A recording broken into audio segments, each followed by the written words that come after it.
you should really take your time before you go to those high prices. I think first you have to prove your value, okay?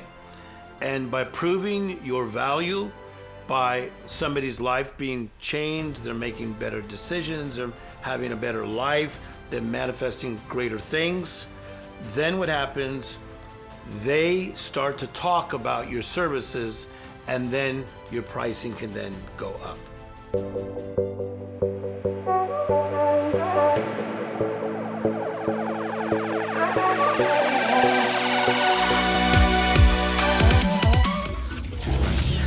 This is a 10-part series with the legendary Tim Storey on how to build a successful life coaching business. This episode is number 9 on how to price your services. What advice do you have for us, Tim? Man, this is a good one. Pricing. Okay, so if I go to Kohl's, Target, or Walmart, Okay. I can get a t-shirt at a good price, right? If I go to Dolce & Gabbana, if I go to Armani, it's going to be a little pricier, right? Mm-hmm. And the interesting thing about it, the more I'm learning about clothing, is that the quality may just be a little bit different. So you're basically paying for the brand, you're paying for the name. And so I find with pricing that you should really take your time before you go to those high prices. I find so many new coaches, okay? They see coaches like myself or others that have been around for a long time. I've been doing it over 20 years, right? And then they try to hit the pricing that we're at, and they get frustrated. I think first you have to prove your value, okay? And by proving your value, by somebody's life being changed, they're making better decisions, they're having a better life, they're manifesting greater things, then what happens, they start to talk about your services, and then your pricing can then go up. So we talked in the last episode about doing work for free at the beginning, just to Yes. build your brand, build the marketing.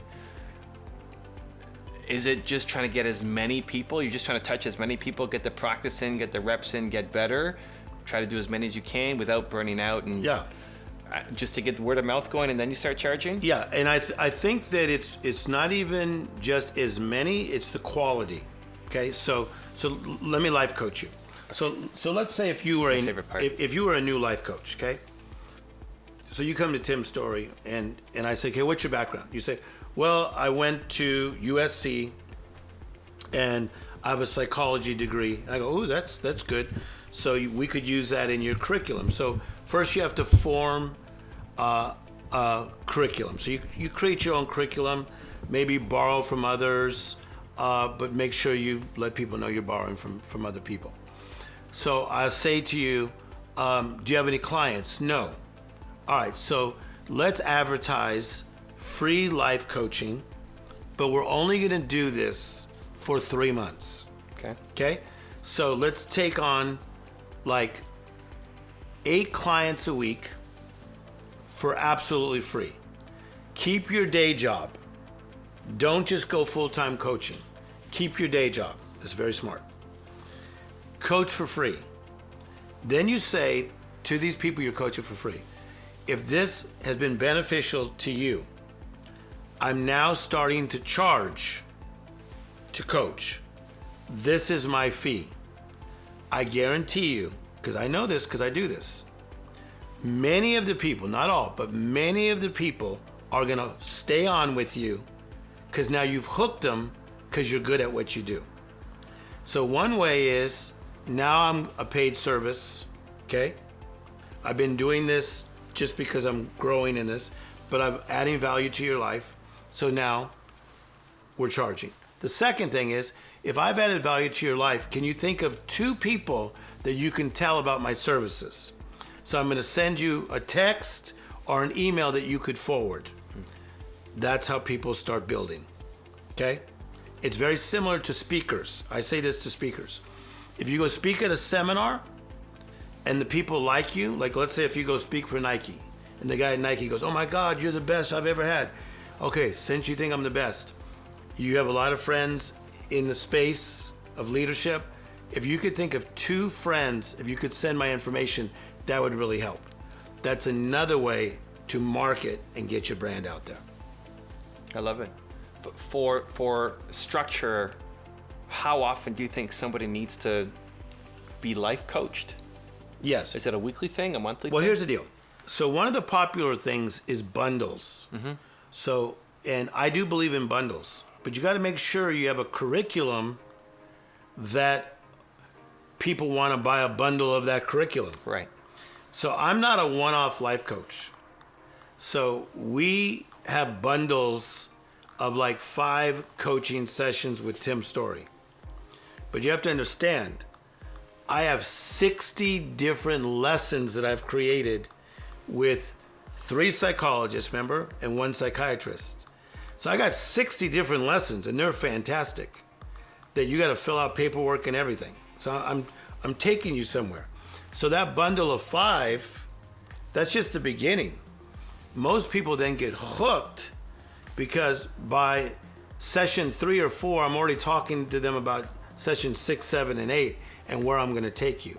So some people do one-offs. I like bundles better because bundles is like Harry Potter, the beginning, Harry Potter 2, Harry Potter 3, Harry Potter 27. So when you're figuring out the pricing, but then also in thinking about how often somebody needs to come back, so a bundle of 5 for your client to get the result. You want them to come back because they're getting results, they found value in what you're giving them. What is a frequency that actually makes sense? Like if somebody's being life coached once a month, is that enough to get results? Depends on the goal. Okay, so you have different areas of your life, as you know. I'm just going to tell you what you know. Physical, mental, spiritual, social life. You have a social life. You have a job, okay? You have a family. So there's different areas of your life. So I might be really coaching somebody in the job part of his life. This is a lot of what I do. But then somebody's daughter may act up. So I've gone from the job to the daughter and the job. And then their health may act up. So I've gone from the job to the daughter and the health. You see that? Mm-hmm. So that's what usually happens to me, is that while I'm coaching a client, other areas of their life will begin to have a need, and now I'm coaching from one area to all 7 areas of their life. And they need to increase the frequency to get the results? Not necessarily. Some people I coach every week, some people I coach every other week. But I find that every other week for the people that really need help, that's a good time frame. I don't like it to be like once a month because there's a lot that can happen in 30 days. So most people that I coach once a week or every other week, and I keep them on track. Got it. For people who then are thinking of raising their prices, who've gotten some results for their clients, they have a steady roster, maybe they're charging $100 an hour and they want to go to 2. Are you Kohl's? Are you Target? Are you Walmart? You got to be realistic about the value that you're bringing. If you feel like you're a boutique and you are like walking into a great store in Beverly Hills on Rodeo Drive and it's a Dolce & Gabbana, if you're Dolce & Gabbana, then raise your prices. But you got to be realistic. So when I first started with those NFL guys, they were trying to give me a lot of money. I wouldn't take it all because I wasn't Dolce & Gabbana.